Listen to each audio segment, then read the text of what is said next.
मी शेफाली वगळ. आज ऋषीपंचमी असल्यामुळे मी ऋषीपंचमीची भाजी तुम्हाला दाखवत आहे. चला आपण त्याचं सगळं साहित्य बघूया. मी काय काय घालते त्याच्यामध्ये ते. यामध्ये माठाच्या देठी, काकडी, शिराळी, सुरण आणि घोसाळी हे याच्यामध्ये आहे. कच्ची केळी, यामध्ये कच्ची केळी, दुधी, रताळं हे म्हणजे ह्याच्यामध्ये आहेत.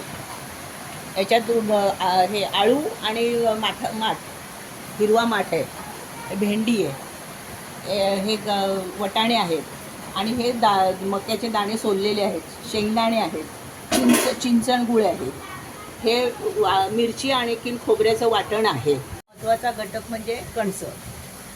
चला तर आपण आता भाजी करायला सुरुवात करूया.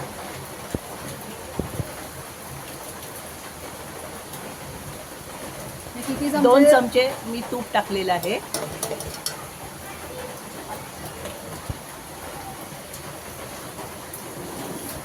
तूप गरम झाल्यावरती आपण त्याच्यात जिरं टाकायचं. जिरं 2 चमचे टाकायचं, पण मी हातानेच टाकते कारण मला ती सवय पडलेली आहे.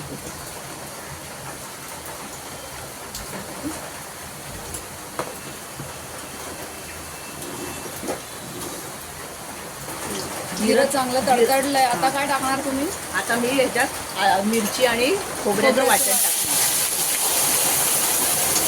हे वाटण 4 नारळ आणि 300 ग्रॅम मिरच्यांनी बनवलेलं आहे. ते चांगलं हे झालं की त्याच्यामध्ये आळूचं आणि ह्याचं पानं टाकते. लगेच भाज्या टाकायच्या का? हां, लगेच भाज्या टाकायच्या.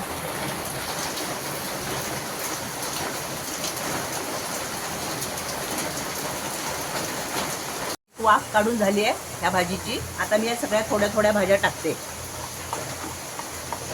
पहिली टाकली भेंडी,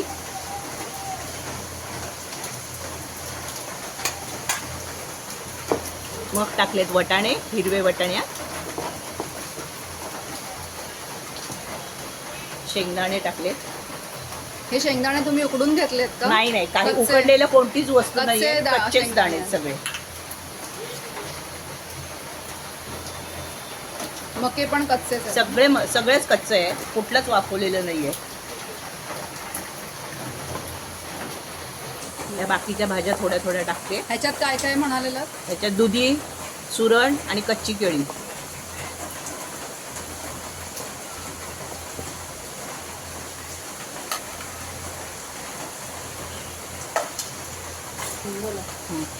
थोडं परतून घेते, मग आणखीन थोड्याशा बाकीच्या भाज्या टाकायच्या आहेत जरा.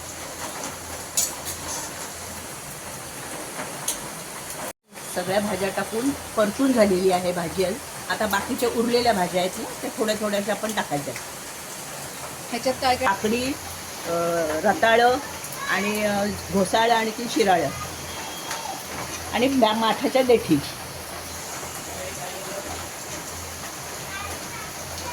एकूण किती भाज्या लागतात या भाजीसाठी? 18 भाज्या लागतात.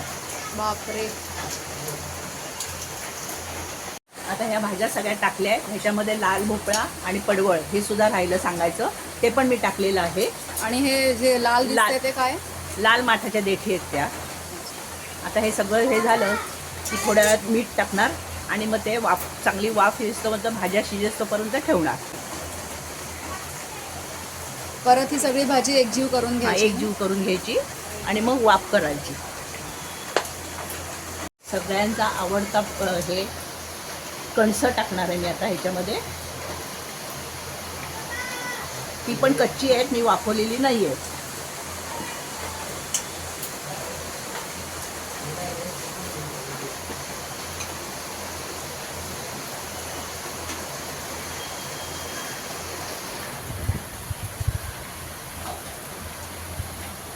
छान ताजी ताजी कणसं आहेत. वा वा. आता ह्याला एक वाफ काढणार, म्हणजे चांगली वाफ काढून घेणार 15-20 मिनटं. मग त्याच्यानंतर मीठ टाकून मग चिंचगूळ टाकणार. थोड्याशा आरल्या आहेत, म्हणजे थोड्याशा शिजल्या आहेत. आता त्याच्यामध्ये थोडं मीठ टाकणार मी आणि मग चिंचगूळ टाकणार.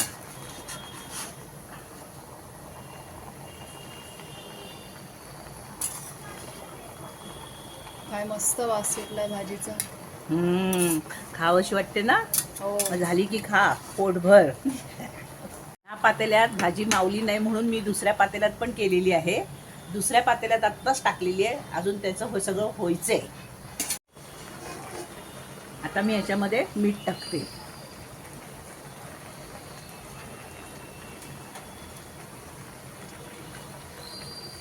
मीठ चवीनुसार. मीठ चवीनुसार टाकते. आता भाजी मस्त शिजते, तुम्ही बघू शकता. आता त्याच्यावरती मी आता फक्त झाकण ठेवते आणि 2 वाफ चांगल्या आल्या. किती वेळ ठेवायचं शिजत? 2 वाफ चांगल्या आल्या पाहिजेत. एक 15-20 मिनिटं तरी शिजली पाहिजे चांगल्या भाज्या. मग त्याच्यात आता ही भाजी सर्व शिजलेली आहे. आता त्याच्यात चिंच आणि गुळाचं पाणी मी टाकते. चला या सगळ्यांनी खायला. मस्त. बाहेर भरपूर पाऊस पडतोय आणि भाजीचा घमघमाट सुटलेला आहे. सगळ्यांनी खायला या. आहा, काय सुंदर दिसते भाजी वाफाळलेली. मस्त.